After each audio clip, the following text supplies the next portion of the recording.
আজি আন্তঃৰাষ্ট্ৰীয় নাৰী দিৱস আৰু এই নাৰী দিৱসত মই এনেগৰাকী নাৰীৰ সৈতে ডিএন এক্সপ্ৰেছৰ দৰ্শকক পৰিচয় কৰি দিবলৈ ওলাইছোঁ যিগৰাকী নাৰীয়ে আচলতে এটা পৰিত্যক্ত এটা ৰেল ষ্টেচনক তেওঁ এটা সুন্দৰ ৰূপ দিছে, সুন্দৰকৈ সজাই পৰাই তুলিছে। তেওঁৰ অদম্য সাহসেৰে তেওঁ এই ৰেল ষ্টেচনটোক নতুন ৰূপত সজাই মেলি এক পৰ্যটনস্থলীলৈ তেওঁ ৰূপান্তৰ কৰিছে।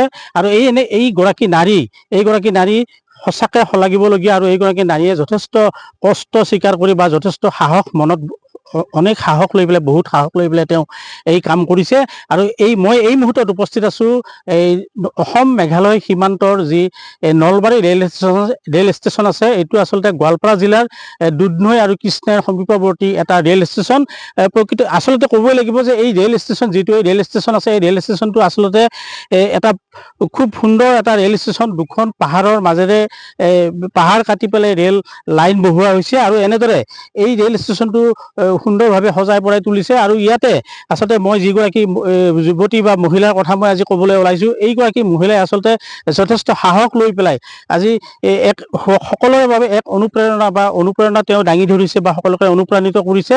আৰু সেইগৰাকী মহিলাই আজি এই ৰেল ষ্টেচনটো, যিটো ৰেল ষ্টেচন পৰিত্যক্ত অৱস্থাত আছিলে বা এটা মানে সজাই পৰাই তুলিছে, এই ৰেল ষ্টেচনটো অতি ধুনীয়াকৈ সজাই পৰাই তুলিছে। বাঁহ বেতেৰে তেওঁ এটা ধুনীয়াকৈ কিছুমান ঘৰ বনাই পেলাই তেওঁ মানে পৰ্যটকক আকৰ্ষণ কৰিব পৰা সকলোখিনি বস্তু ইয়াত ৰাখি পেলাই তেওঁ এই ৰেল ষ্টেচনটো সজাই পৰাই তুলিছে। আৰু এইগৰাকী মহিলা আচলতে আমি সকলোৱে শলাগ ল'বই লাগিব, যিহেতু আজি আন্তঃৰাষ্ট্ৰীয় যি নাৰী দিৱস, এই নাৰী দিৱসত আচলতে সকলোৰে বাবে তেওঁ অনুপ্ৰেৰণাৰ এগৰাকী ব্যক্তি হৈ পৰিছে। মই নিউজ প্লাছৰ দৰ্শকক এই ৰেল ষ্টেচনটোৰ যি দৃশ্য বা এই ৰেল ষ্টেচনটো যেনেদৰে সজাই পৰাই তুলিছে সেই দৃশ্যসমূহ মই দেখুৱাই যাবলৈ মোৰ সতীৰ্থক অনুৰোধ জনাইছোঁ। ইয়াত যিহেতু যথেষ্ট সংখ্যক পৰ্যটক অহা আমি পৰিলক্ষিত কৰিছোঁ, সন্ধিয়াৰ সময়ত যথেষ্ট সংখ্যক ভিৰ বাঢ়ে। আৰু ইয়াতে যি দেখিবলৈ পোৱা গৈছে যে ইয়াত ডাঙৰৰ পৰা সৰুলৈকে সকলোৱে মানে যিখিনি আনন্দ ল'ব পৰা যিখিনি বস্তু আছে সেই সকলোখিনি বস্তু ইয়াত উপলব্ধ আছে। খোৱাৰ পৰা আদি কৰি গোটেইখিনি বস্তু আছে ইয়াতে। মই সেইগৰাকী মহিলা মোৰ ওচৰত আছে আৰু সেই মহিলাগৰাকীৰ লগত মই কিছু কথা আজি এই যে আন্তঃৰাষ্ট্ৰীয় নাৰী দিৱসৰ এই শুভক্ষণত মই সেইগৰাকী মহিলাৰ লগত আজি ডিএন এক্সপ্ৰেছৰ দৰ্শকক মই পৰিচয় কৰাই দিবলৈ ওলাইছোঁ। বাইদেউ, প্ৰথমতে আপোনাৰ নামটো কওক। মোৰ নাম পিয়সী ৰাভা। প্ৰেয়সী ৰাভা। আচলতে আজি আন্তঃৰাষ্ট্ৰীয় নাৰী দিৱসৰ এই মুহূৰ্তটোত মই আপোনাক এটা কথাই সুধিম যে আপুনি আচলতে এই যে এটা পৰিৱেশ এটা যে আপুনি গঢ়ি তুলিছে এগৰাকী নাৰী হৈ পেলাই, আপুনি কেনেধৰণে আপোনাৰ মনত এই সাহসটো কেনেকৈ আহিলে? সাহস মানে প্ৰথমতে এইখিনি জেগাখিনি এনেই আছিলে, সেইটো জেগাখিনি তো বহুত মানুহ সেনেকে ঘূৰিব আহে, মানে জেগাখিনি বহুত ধুনীয়া, ঘূৰি ভাল পায়। য'ত ভাবিলো আমি কিবা এটা কৰি দিও, মানুহবিলাক এনেও ঘূৰি ভাল পায়, তো আহে এতিয়া মানুহবিলাক। মানে অকণো আপোনাৰ মানে হেৰি লগা নাছিল নে এই ইমান ডাঙৰ এটা কাম কৰিবলৈ ওলাইছে? প্ৰব্লেমো বহুত ফেচ কৰিছো, তথাপিতো আপুনি মানে আজি এনেকুৱা এটা মুহূৰ্ত আপুনি দিব পাৰিছে ৰাইজক। পৰ্যটনস্থলী হিচাপে যিহেতু গঢ় দিছে আপুনি, ইয়াত যথেষ্ট সংখ্যক পৰ্যটক আহে ইয়ালৈ। বা কেনেকুৱা সময়ত আহে মানুহ? শনিবাৰ ৰবিবাৰ আৰু গধূলি। শনিবাৰ ৰবিবাৰটো অলপমান বেছি হয়। আৰু ইয়াতে ৰাইজৰ যিখিনি মনোৰঞ্জনৰ ব্যৱস্থা আছে বা খোৱা লোৱাৰ ব্যৱস্থা আছে সকলোখিনি কৰিছে, গোটেইখিনি মানে ইয়াতে হেৰি কৰিছে।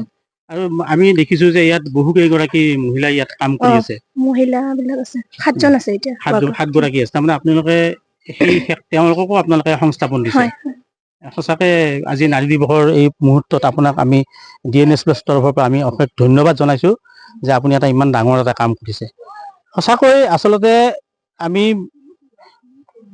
ক'বই লাগিব যে যিগৰাকী মহিলা আচলতে মই আপোনালোকৰ সৈতে পৰিচয় কৰাই দিলোঁ, এই প্ৰেয়সী ৰাভাই কিন্তু তেওঁৰ মনৰ একান্ত ইচ্ছা আৰু মনত অদম্য সাহস লৈ পেলাই তেওঁ আজি এনেকুৱা এটা কাম কৰি দেখুৱালে, যিটো কামে আচলতে আজি জিলাবাসীক নহয় গোটেই অসমৰ আজি মহিলাসকলক তেওঁ অনুপ্ৰাণিত কৰিছে বা সাহসী কৰি তুলিছে, বা তেওঁ এই কামত আগুৱাই যোৱাৰ বাবে তেওঁ সকলোৰে বাবে অনুপ্ৰাণিত কৰিছে।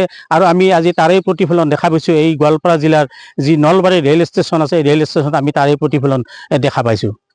যিকোনো খবৰৰ বাবে যোগাযোগ কৰক 7099017330 লগতে 7099017110 নম্বৰত।